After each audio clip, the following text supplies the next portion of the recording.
Hello and welcome to Mahesh Kori YouTube channel. ಇವತ್ತಿನ ಒಂದು ವಿಡಿಯೋದಲ್ಲಿ ನಾನು ಒಂದು ಇಂಪಾರ್ಟೆಂಟ್ ಅಪ್ಡೇಟ್ ಬಗ್ಗೆ ಹೇಳಲಿಕ್ಕೆ ಇಷ್ಟಪಡ್ತೀನಿ. ಭಾಳಷ್ಟು ಸ್ಟೂಡೆಂಟ್ಸ್ ಕೇಳ್ತಾ ಇದ್ದರು ರಿಸಲ್ಟ್ ಯಾವಾಗ ಬರುತ್ತೆ ಅಂತ ಪದೇ ಪದೇ ಮೆಸೇಜ್ನ ಮಾಡ್ತಾಯಿದ್ರು. ನಾನು ಆಲ್ರೆಡಿ ಹೇಳಿದ್ದೇನೆ, ರಿಸಲ್ಟ್ ಬರೋಕ್ಕಿಂತ ಮುಂಚೆ ಫಸ್ಟ್ ಬೋರ್ಡ್ ಮೀಟಿಂಗ್ ಆಗುತ್ತೆ. ಬೋರ್ಡ್ ಮೀಟಿಂಗ್ ಆದ ನಂತರ ರಿಸಲ್ಟ್ ಬರುತ್ತೆ ಅಂತ ಈಗ ಅಫಿಷಿಯಲ್ ಆಗಿ ಒಂದು ನೋಟಿಸ್ ಬಂದಿದೆ. ಅದು ಏನಂತ ತಿಳ್ಕೊಳ್ಳೋಣ ಬನ್ನಿ ಸ್ನೇಹಿತರೆ. ನೋಡಿ ಸ್ನೇಹಿತರೆ, ಬೋರ್ಡ್ ಮೀಟಿಂಗ್ ಆಗಲಿಕ್ಕೆ 191ನೇ ಬೋರ್ಡ್ ಮೀಟಿಂಗ್ ಕರೆಯಲಾಗಿದೆ. ಇದರಲ್ಲಿ ಬೋರ್ಡ್ ಮೀಟಿಂಗ್ ಆದ ನಂತರ ರಿಸಲ್ಟ್ನ ಡಿಸ್ಪ್ಲೇ ಮಾಡ್ತಾರೆ. ಈಗ ನಾವೀಗ ನೋಡ್ಬೋದು, ಆಯುಕ್ತರ ಕಚೇರಿ, ಕಾಲೇಜು ಮತ್ತು ತಾಂತ್ರಿಕ ಶಿಕ್ಷಣ ಇಲಾಖೆ ಇವರಿಂದ ಒಂದು ಸರ್ಕ್ಯುಲರ್ ಬಂದಿದೆ.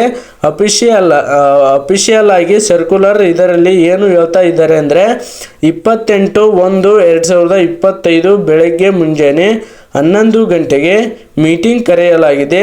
ಇಲ್ಲಿ ನಾವು ನೋಡ್ಬೋದು 28/1/2025 ಕ್ಲಿಯರ್ ಆಗಿ ತಿಳ್ಕೊಳ್ಬೇಕು ಸ್ನೇಹಿತರೆ. 28/1/2025 ಬೆಳಗ್ಗೆ 11 ಗಂಟೆಗೆ ಬೋರ್ಡ್ ಮೀಟಿಂಗ್ನ ಕರೆಯಲಾಗಿದೆ. ಈ ಬೋರ್ಡ್ ಮೀಟಿಂಗ್ ಎದರ ಸಂಬಂಧ ಅಂದರೆ ಬೋರ್ಡ್ ಮೀಟಿಂಗ್ ಡಿಸ್ಕಷನ್ ಮಾಡಲಿಕ್ಕೆ ಕರೆಯಲಾಗಿದೆ. ಇರುವುದು ಏನಂದರೆ ಡಿಪ್ಲೊಮಾ ನವೆಂಬರ್ 2024 ಸೆಮಿಸ್ಟರ್ ರಿಸಲ್ಟಲ್ಲಿ ನಾವು ನೋಡ್ಬೋದು 24ನೇ ನವೆಂಬರ್ 2024 ಸೆಮಿಸ್ಟರ್ ರಿಸಲ್ಟ್ ಬಗ್ಗೆ ಡಿಸ್ಕಸ್ ಮಾಡಲಿಕ್ಕೆ ಇದು ಮೀಟಿಂಗ್ ಕರೆಯಲಾಗಿದೆ. ಅಂದರೆ ಇದರ ಅರ್ಥ ಏನು ಅಂದರೆ 28ರ ನಂತರ ಡೆಫಿನೆಟ್ ಆಗಿ ರಿಸಲ್ಟ್ 2 or 3 ಡೇಸಲ್ಲಿ ರಿಸಲ್ಟ್ ಬರುತ್ತೆ. ಅಷ್ಟೇ ಅಲ್ಲ, ಇದರಲ್ಲಿ ರಿಸಲ್ಟ್ ಜೊತೆಗೆ ಪ್ರಶ್ನೆ ಪತ್ರಿಕೆ ಅಂದರೆ ಕ್ವೆಶನ್ ಪೇಪರಲ್ಲಿ ಏನಾದರೂ ಸಮಸ್ಯೆ ಇದ್ದರೆ ಸ್ಟಾಫ್ ಕಡೆಯಿಂದ ಅದು ಕೂಡ ಡಿಸ್ಕಷನ್ ಮಾಡಿ ಫೀಡ್ಬ್ಯಾಕ್ ಇವರು ತಗೊಳ್ತಾರೆ. ಮತ್ತು ವ್ಯಾಲ್ಯೂಯೇಷನ್ ಬಗ್ಗೆನೂ ಅಂದರೆ ಯಾವ ಥರ ಪೇಪರ್ ವ್ಯಾಲ್ಯೂಯೇಷನ್ ಆಗಿದೆ ಅದರ ಬಗ್ಗೆನೂ ಕೂಡ ಇವರು ಚರ್ಚೆ ಮಾಡ್ತಾರೆ. ಒಂದು ಇಂಪಾರ್ಟೆಂಟ್ ನ್ಯೂಸ್ ಏನಂದರೆ ಎಲ್ಲ ಸ್ಟೂಡೆಂಟ್ಗೆ ಇಲ್ಲಿ 28/1/2025 ಬೆಳಗ್ಗೆ 11 ಗಂಟೆಗೆ ರಿಸಲ್ಟ್ ಬಗ್ಗೆ ಡಿಸ್ಕಸ್ ಆಗುತ್ತೆ. 28ರ ನಂತರ 2-3 ಡೇಸಲ್ಲಿ ರಿಸಲ್ಟ್ ಬರುತ್ತೆ.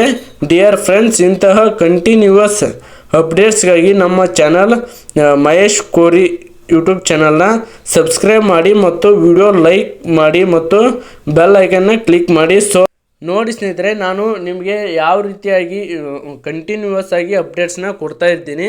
ಮತ್ತು ಇದು ಈಗ ತಾನೇ ಅಫಿಷಿಯಲ್ ಆಗಿ ನೋಟಿಫಿಕೇಷನ್ ಬಂದಿರುವಂಥದ್ದು. ಇದು ಈಗ ತಾನೇ ಸರ್ಕ್ಯುಲರ್ ಬಂದಿರುವಂಥದ್ದು. ಇದನ್ನು ನಾನು ನಿಮಗೆ ತಕ್ಷಣ ತಿಳಿಸ್ಕೊಟ್ಟಿದ್ದೇನೆ. ಅದಕ್ಕಾಗಿ ಎಲ್ಲರೂ ಕೂಡ ನನ್ನ ಯೂಟ್ಯೂಬ್ ಚಾನಲ್ನ ಸಬ್ಸ್ಕ್ರೈಬ್ ಮಾಡಿದ್ದೀರಿ ಅಂತ ಅಂದ್ಕೊಂಡಿದ್ದೀನಿ.